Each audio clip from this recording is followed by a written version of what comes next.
நம்ம லில்லி ஃபேமிலியில் இருக்க அனைவருக்கும் வணக்கம். இன்றைக்கி நம்ம பார்க்க இருக்கும் டிஷ் நேம் பார்த்திங்கன்னா மலரும் நினைவுகள் தேன் மிட்டாய், பியூட்டிஃபுல் மெமரி ஸ்வீட். சேர்த்து எப்படின்னு வாங்க பார்க்கலாம். அதுக்கு தேவையான பொருட்கள்: மைதா மாவு 1 கப், ஒரு 1/4 கப்பு கார்ன்ஃப்ளவர் மாவு, ஜீனி 1 cup, yeast, baking soda, food colour, கொஞ்சம் சால்ட். இந்த தேன் மிட்டாய்க்கு சேர்த்துக்கு தேவையான பொருட்கள் சிம்பிள் தான், ஆனால் டேஸ்ட் சூப்பராக இருக்கும். பாருங்கள், அதை எப்படி செய்யலாம் நாங்கள் பார்க்கலாம். இப்போ ஒரு சின்ன குட்டி பவுல் எடுத்துக்கலாம். அதில் பார்த்திங்கன்னா 2 ஸ்பூன் அளவு நம்ம ஜீனி எடுத்துருக்கோம்.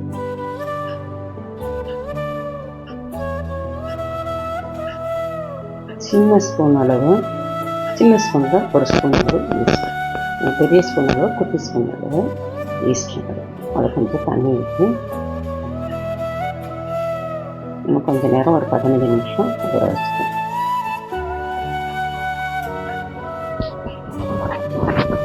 அதை நல்லா நம்ம கலக்கி விட்டுக்கலாம்.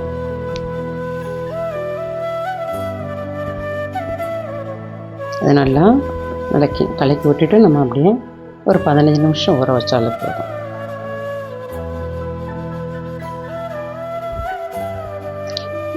அப்படியே ஒரு மூடி போட்டு அப்படியே மூடி வச்சிடலாம்.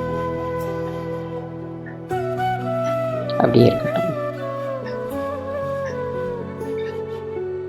இப்போ ஒரு 15 நிமிஷம் கழிச்சிருச்சு பாருங்கள். பாருங்கள், அந்த ஈஸ்ட் அப்படியே நல்லா ஊறி இருக்கு. இது நல்லா அப்படியே கிண்டி விட்டுலாம், லைட்டாக கிண்டி விட்டுட்டு அப்படியே இருக்கட்டும். இப்போ இதில் வந்து பார்த்திங்கன்னா பேக்கிங் சோடா, அது வந்து பார்த்திங்கன்னா ஒரு ஸ்பூனில், சின்ன ஸ்பூனில் ஒரு 1/2 ஸ்பூன் போல் போடும். கொஞ்சம் சால்ட்டு, அது அப்படியே நல்லா கிண்டி விட்டுட்டு இது இருக்கட்டும். அப்படியே ஒரு பவுல் மாவு வந்து நம்ம மிக்சிங் பண்ணோம், அதுக்கு ஒரு பவுல் ஒன்று எடுத்துக்கிட்டோம். இது 1 கப் மைதா மாவு நம்ம போட்டுக்கிறோம். இது 1/4 கப் அளவு கார்ன்ஃப்ளவர் மாவு, இது 2 சேர்த்துக்கலாம்.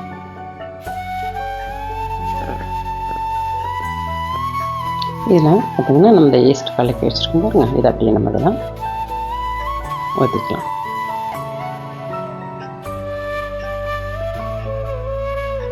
இது ஃபுட் கலர் கொஞ்சம் அதிகமாக சேர்க்கல, கொஞ்சம் தான் போட்டிருக்கோம்.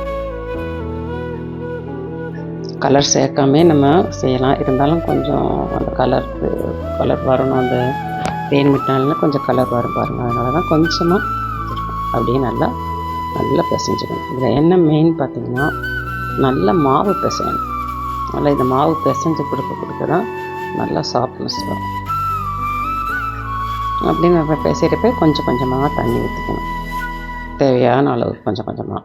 அப்போ கொஞ்சம் கொஞ்சம் ஊற்றி நம்ம பிசைகிறப்ப தான் அந்த மாவு அப்படியே நல்லா சாஃப்டாக வரும். நல்லா பிசையவே உங்களுக்கு நல்லா இதாகிடும். பாருங்கள், நல்லா எழுந்த அளவுக்கு நம்ம பிசைஞ்சுக்கணும்.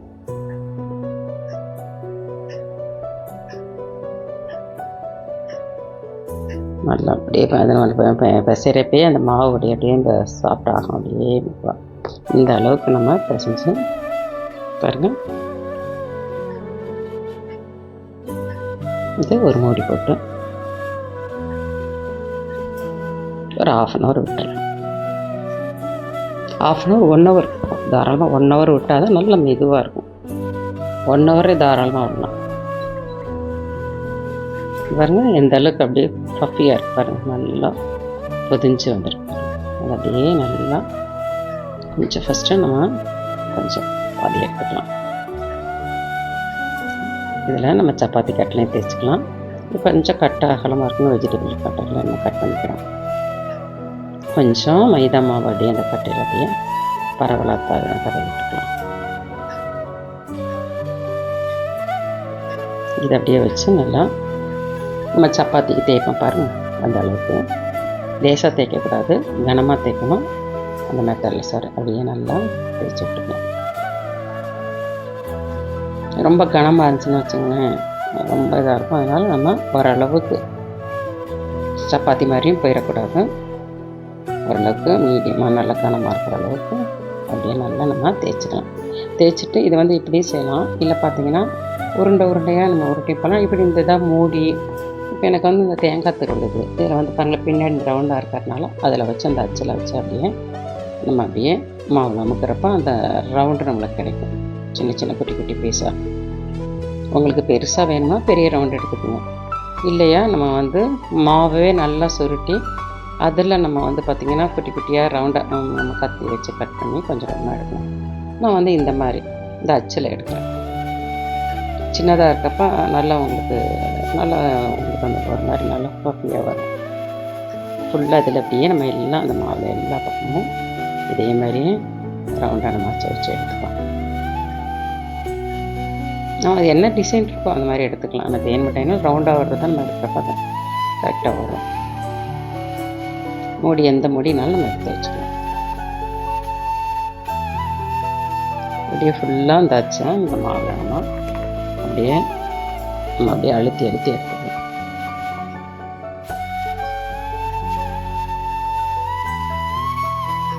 இது ரொம்ப ஈஸியாக இருக்கும் பாருங்கள் நமக்கு. அது எடுக்கிறப்பவே நம்மளுக்கு அந்த ரவுண்டாக அது வந்துமா நம்மளுக்கு வந்துடும்.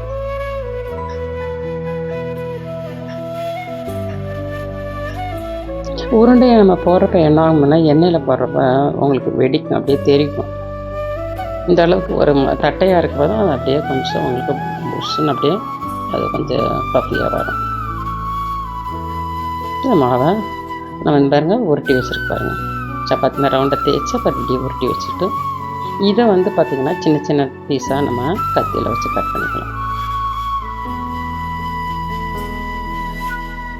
பாருங்கள் இந்த அளவுக்கு ஒரே சைஸில் நம்ம பீஸாக நம்ம கட் பண்ணிக்கணும்.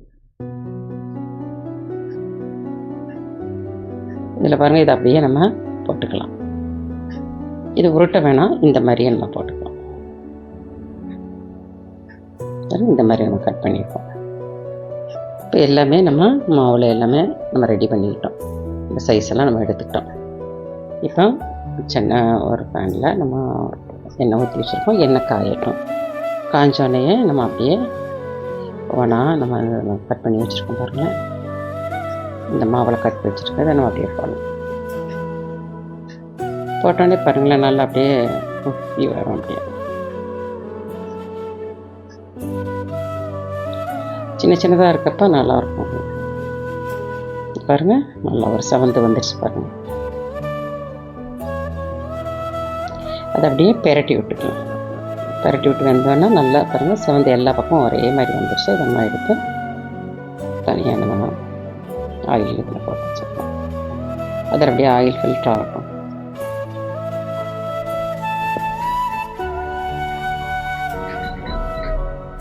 அதேமாரியே நம்ம இன்னும் அடுத்த பேட்ச் போட்டுக்கலாம். இதேமாரி எல்லாத்தையும் நம்ம போட்டு எடுத்துக்கணும். எல்லாத்தையும் போட்டு எடுத்துட்டு அப்புறம் நம்ம பாவு காய்ச்சி போட்டுக்கலாம்.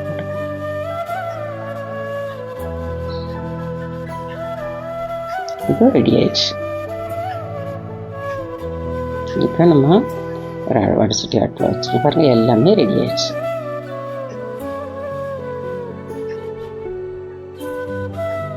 பாருங்கள் அந்த நம்ம ரவுண்டாக போட்ட பாருங்கள், அது ரெடி ஆயிடுச்சு. இந்த மாதிரி நம்ம சப்பாத்தி மாதிரி தேய்ச்சி நம்ம ரவுண்டாக சுருட்டி கட் பண்ணுறப்ப அப்படியே சுருள் மாதிரி வரும். இப்போ பாருங்கள், ஒரு கப் ஜீனி, ஒரு கப்பு கொஞ்சம் கம்மி, ஃபுல்லாக ஒரு கப்பும் போட்டுக்கலாம், 1.25 கப்பும் போட்டுக்கலாம். நான் ஒரு கப்பு கொஞ்சம் தான் கம்மி, ஒரு கப்பு அளவு நான் கொஞ்சம் கம்மி பண்ணியிருக்கேன். அப்படியே அந்த ஜீனி தண்ணியில் கரையிடும். அப்படியே நல்லா கிண்டி விட்டுக்கலாம். ஜீனி அதிகம் சாப்பிட்றவங்க இன்னும் நம்மளுடைய டேஸ்ட்டுக்கு தகுந்த மாதிரி கூடுதலாக சேர்த்துக்கலாம், அதனால ஒன்றும் இல்லை. இதுலேயும் கொஞ்சம் ஃபுட் கலர் பாருங்களேன், கொஞ்சமாக கலந்துக்கலாம். தண்ணியில் கலந்து அப்படியே நம்ம ஊற்றி விட்டோம், நல்லா கொதிக்கட்டும். இது நல்லா கொதிக்கிறப்ப அந்த நுறைய பாருங்க, அதுதான் நம்மளுக்கு கணக்கு. இது பதம்லாம் எதுவுமே கிடையாது. அப்படியே நல்லா காமிச்சு இதை நம்ம அப்படியே பொரிச்சு வச்சுருக்கோம் பாருங்களேன், அது அந்த சுவத்தில் போடலாம். அப்படியே போட்டு நல்லா கிண்டி விட்டுக்கலாம். இது போகிற அந்த அந்த பாகு வந்து இந்த மிட்டாயில் அந்த இதில் பொரிச்சு வச்சுருக்கிற வந்து இறங்கும். ஒரு 5 நிமிஷம் மூடி வச்சுருக்கலாம். அது நல்லா அப்படியே இஞ்சிடும். பாருங்கள், இஞ்சி மேலே வந்து நம்ம ஒரு பிளேட்டில் எடுத்துக்கலாம். எடுத்து லைட்டாக மேலே கொஞ்சம் அந்த ஜீனி நல்லா அப்படியே தூவி விட்டுக்கலாம். பாருங்கள், தேனி மிட்டாய் ரெடி. இந்த மெத்தட்லாம் உங்கள் வீட்டில் செஞ்சு பாருங்கள். உங்கள் ஃப்ரெண்ட்ஸ் சர்க்கிள் அந்த வீடியோ ஷேர் பண்ணுங்கள், லைக் பண்ணுங்கள், சப்ஸ்கிரைப் பண்ணுங்கள். தொடர்ந்து வர்ற வீடியோ பாருங்கள். தேங்க்யூ.